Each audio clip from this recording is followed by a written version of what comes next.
My name is Laura Evans, and last Halloween, I experienced something that still gives me chills to this day. I was 20 years old, a college student, and I decided to stay home alone to catch up on some schoolwork. My roommates went out to a party, but I wasn't feeling up for it. I thought I'd have a quiet, uneventful evening. Just me, my laptop, and maybe a few trick or treaters knocking at the door. The night started off pretty normal. I settled down in the living room with my laptop, working on an essay. The sound of kids laughing and running down the street filtered in through the windows. And every once in a while, there'd be a knock at the door. I'd hand out candy, smile at the kids in costumes, and then go back to work. Around 9 p.m., things started getting strange. I got a text message from an unknown number. Home alone on Halloween. Brave. I stared at the screen, my stomach sinking a little. I thought it had to be a prank, maybe one of my friends messing with me. I texted back, "Who is this?" but didn't get a reply. I tried to shake it off and went back to my essay, but I couldn't focus. A few minutes later, another message came through. "Hope your doors are locked." That one hit me hard. Suddenly, I felt like someone was watching me. I got up and checked the front door. It was locked. I quickly moved through the house, checking the windows and the back door. Everything was locked and secure. Still, I couldn't shake the feeling that something wasn't right. As I sat back down, I heard a noise outside, like footsteps crunching in the leaves. It wasn't loud, but it was close, right outside the house. My heart was racing as I pulled back the curtains slightly to peek outside, and that's when I saw them. A group of teenagers, 5 or 6 of them, standing just beyond the edge of the front yard, wearing masks. They weren't cute, fun Halloween masks. These were twisted, cheap masks that made their faces look grotesque. They were standing still, staring directly at my house. I couldn't see their eyes, but I could feel their gaze. Another message came through on my phone. This time, it was a video. My hands shook as I opened it. It was a clip of me, sitting on the couch, taken from the front porch. They had been watching me, right at my door. That's when the panic really set in. I stood frozen for a moment, then snapped out of it and dialed 911. I was about to hit the call button when another text came through. "We're coming in." I couldn't breathe. Were they serious? Was this just a sick prank, or were they actually planning to break into my house? My heart pounded in my ears as I stood up and backed away from the window. That's when I heard the footsteps again, this time on the porch. I rushed to the kitchen and grabbed a knife, my hands shaking. I heard them talking softly outside, their voices muffled by the door. Then, the doorknob rattled as one of them tried to turn it. They were testing the lock. Suddenly, there was a loud bang, like someone kicking the door. I couldn't stay there any longer.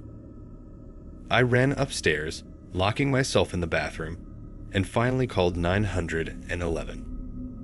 I whispered to the operator what was happening as I crouched in the bathtub, praying they wouldn't break in before help arrived. It felt like an eternity, but eventually, I heard sirens in the distance. The banging stopped, and I listened as the footsteps retreated. The police arrived and searched the house, but the group was gone. They never caught them. No one ever figured out who they were or what they were planning to do, but I still think about that night, the way they stood in the shadows, watching, waiting. I haven't stayed home alone on Halloween since.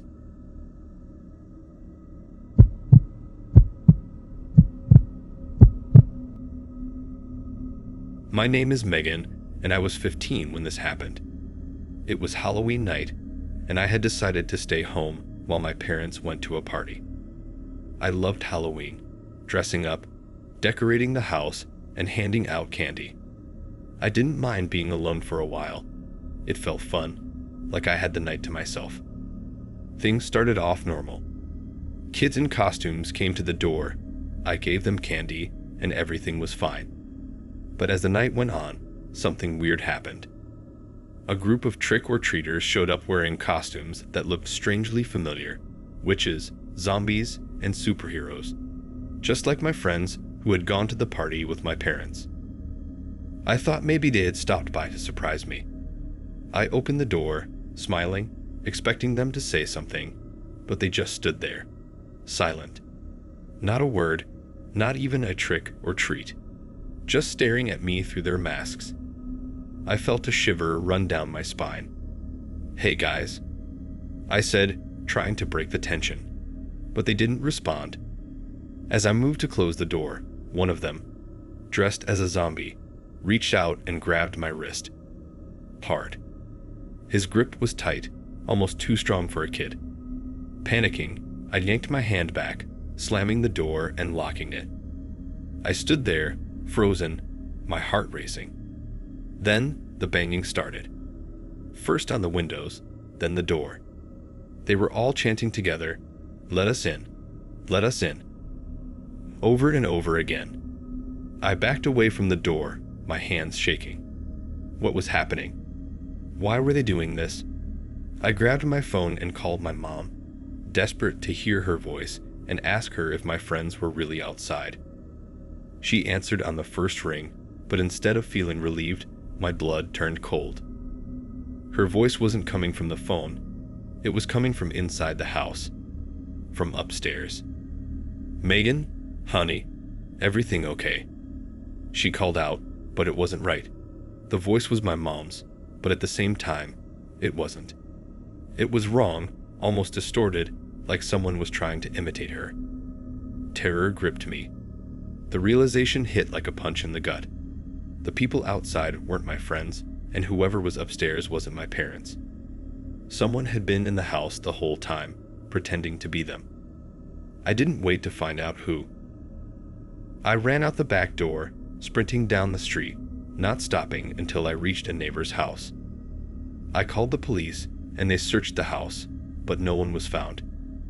To this day, I still don't know who or what was in my house that night.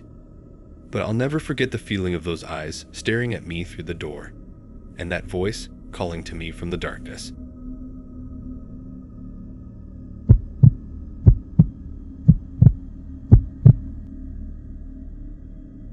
My name is Ben, and I was 19 when this happened. It was Halloween night, and I was looking forward to a quiet evening at home. My roommates were out at a party, leaving me alone in our apartment. I didn't mind. I liked the idea of just chilling, maybe watching some scary movies. The streets outside were busy with trick-or-treaters, but inside, everything felt calm. That calm didn't last long. I was scrolling through my phone when I got a message on social media from someone I didn't recognize. It just said, "I'm closer than you think." I figured it was some Halloween prank and ignored it. But after a few minutes, I heard a soft scratching at the living room window. I froze, then laughed nervously. It had to be the wind, right? I got up and peeked through the blinds. Nothing was there. Just an empty street, the night still and quiet. I tried to shake off the creeping unease and sat back down, telling myself I was being paranoid. Then, another message popped up. "Look behind you." My heart skipped a beat. For a moment, I just stared at the screen, my skin crawling. Slowly, I turned around, but the room was empty. I let out a shaky breath, trying to convince myself it was all just a joke. But as I turned back, something caught my eye. A small slip of paper was sticking out from under the front door.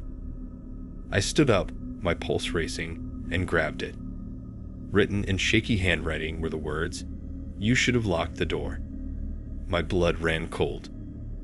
I ran to the front door and checked the lock. It was open. How could I have been so careless? I slammed the deadbolt shut, locked all the windows, and even checked the back door, making sure everything was secure. My hands were shaking as I tried to call my roommates, but none of them picked up. I felt trapped, my thoughts racing as I tried to figure out what to do. I had no idea who was messing with me, but they were close, too close. Just then, I heard footsteps. They were soft but unmistakable, coming from the hallway outside my bedroom. I turned slowly, dread sinking deep into my chest. Standing in the dim light, halfway down the hall, was a shadowy figure. I couldn't make out their face, but they were tall, motionless, just watching me. I'd wanted to scream, to run, but my legs wouldn't move. The figure stepped forward, inching closer, and my body finally jolted into action. I grabbed the nearest thing I could, a lamp, and raised it, ready to fight. But the figure didn't stop. In that moment, I realized this wasn't just a prank. It was real, and I had no idea how it would end.